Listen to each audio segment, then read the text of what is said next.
Pemirsa, terima kasih Anda masih menyaksikan berita Papua pagi ini. Dan bagi Anda yang baru bergabung bersama kami, akan kami hadirkan kembali 3 berita utama kami.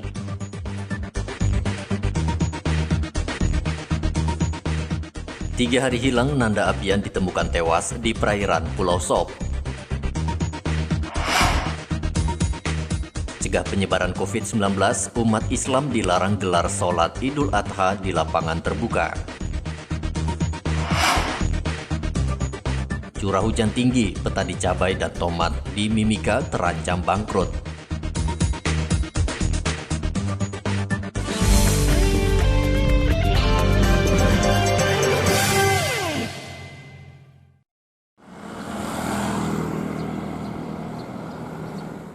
Panitia Hari Besar Islam di Merauke melarang umat Islam gelar sholat Idul Adha 1441 Hijriah di lapangan terbuka. PHBI hanya mengizinkan umat gelar sholat Idul Adha di dalam masjid.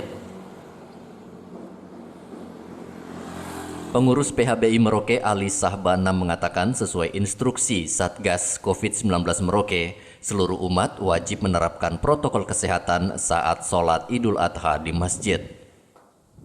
Kami di Kabupaten Merauke yang selama ini melaksanakan sholat Idul Adha terpusat di 2 tempat di dalam kota. Untuk tahun ini karena masih suasana pandemi COVID-19 sehingga PHBI tidak melaksanakan hal itu dan diserahkan kepada masjid masing-masing di lingkungan tempat tinggal kaum muslimin dan muslimat di Kabupaten Merauke.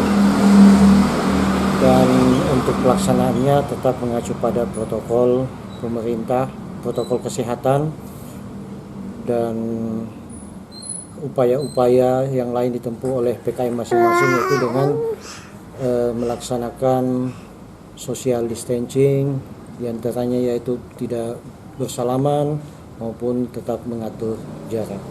Kami menghimbau kepada kaum muslimin dan muslimat di Kabupaten Merauke, khususnya yang berada di kota Merauke, untuk melaksanakan sholat idnya di masjid terdekat. Selain sholat di masjid, umat Islam juga dilarang menggelar takbir keliling. Bahkan untuk pembagian daging kurban, panitia disarankan mengantar langsung ke rumah warga. Muhammad Ridwan melaporkan dari Merauke, Papua.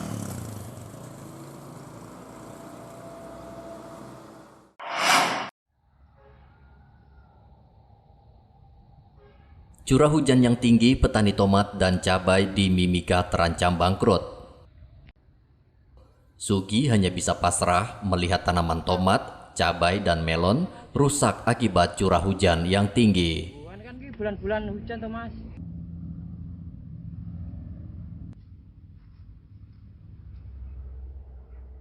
Cuaca di Mimika yang tak bisa diprediksi membuat Sugi harus memutar otak, mencari cara agar tanamannya bisa tumbuh subur.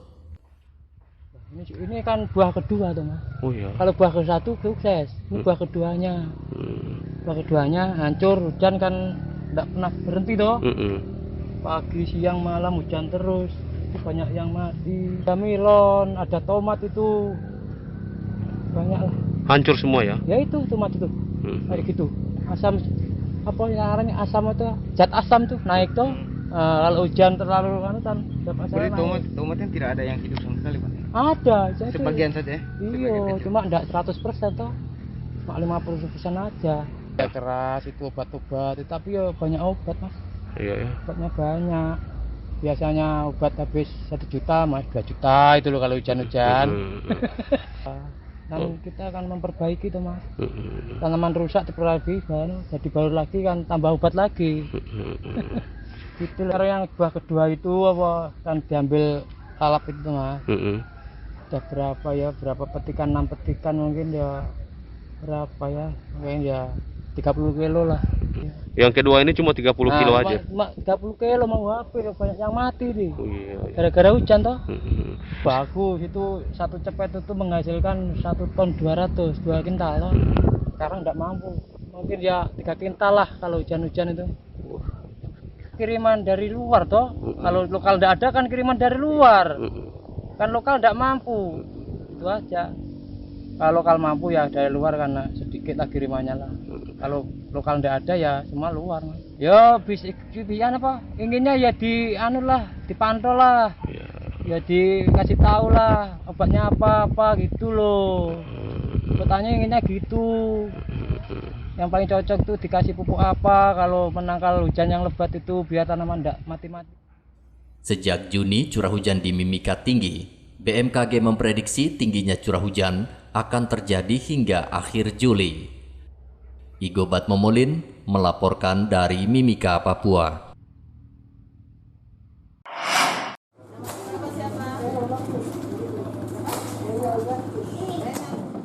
Mencegah malaria dan demam berdarah, Kementerian Kesehatan bagikan ribuan kelambu.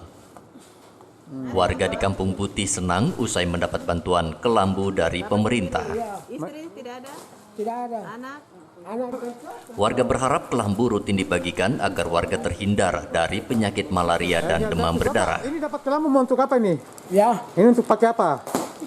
saya tidur. Pakai tidur. Oh, Ya, pakai memang tidur, nyamuk. nyamuk banyak. Iya. Nyamuk banyak. Iya. Oh, jadi ini senang ini ya? Iya. Ini dapat beli kah atau dikasih ini gratis? Kasih saja. Yang kelambu ini ada berapa RT ini, Bu? Ada 4 RT dari RT 6, 7, 8, 9. Itu ada berapa banyak memang warganya tuh? Ribuan itu? Ada ribuan. Ribuan. Nah, ini bagaimana untuk pembagian kelambunya nih? Oh, ini untuk setiap rumah, setiap kakak. Jadi berdasarkan jumlah satu keluarga. Dari balita, ibu hamil tersendiri. Kalau untuk satu kakak ini diberikan berapa? Dengan jumlah keluarga berapa buah? Ada yang 2, ada yang 3. Itu bagaimana? Artinya hitungannya seperti apa itu? Hitungannya dalam satu kelambu, hitungannya 2 orang. Sementara itu, Kepala Puskesmas Samkai, Paskalina, menambahkan warga Samkai rentan terinfeksi malaria dan DBD karena sebagian besar warganya berdomisili di daerah rawa. Kelambu yang disiapkan ada sekitar 5 ribuan, akan dibagikan untuk masyarakat Kelurahan Samkai dan Kelurahan Seringgujaya. Tapi ini untuk tahap pertama kita bagi dulu untuk Kelurahan Samkai, ada 23 RT di Kelurahan 23 RT. Samkai. Jumlah kelambunya berapa, Bu? Gimana, Pak? Jumlah kelambunya berapa? Jumlah kelambunya ada sekitar 15-an 15-an ya, gitu. Bu, ini tiap tahun memang dibagikan kelambu ini, Bu? Programnya tiap tahun, tapi untuk tahun kemarin 2019 tidak ada, dibaginya 2020. Oh gitu. Bu, ini tujuannya apa, Bu? Ini tujuannya untuk memutus penyakit malaria dan lebih ke demam berdarah. Oh gitu. Memang untuk Kelurahan Samkai ini memang agak sedikit pandemi untuk malaria, Kak, Bu? Iya, karena tempatnya Bapak lihat sendiri ya di sini, apalagi daerah sana banyak perairan, masih daerah pantai ya. Ya. Jadi mungkin nyamuknya akan lebih banyak. Paskalina juga menghimbau warga menerapkan pola hidup bersih dan rutin membersihkan tempat yang berpotensi menjadi sarang nyamuk. Muhammad Ridwan melaporkan dari Merauke, Papua.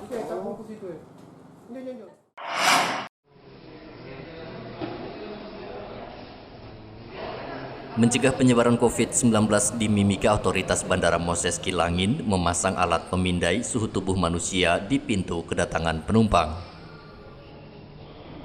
Penumpang dengan suhu tubuh melebihi 38 derajat Celcius akan langsung terbaca di laptop sehingga memudahkan petugas melakukan tindakan. Dan mulai kemarin sudah ada thermal scan. Ya, thermal scan. Ya, thermal scan ya, Dok ya.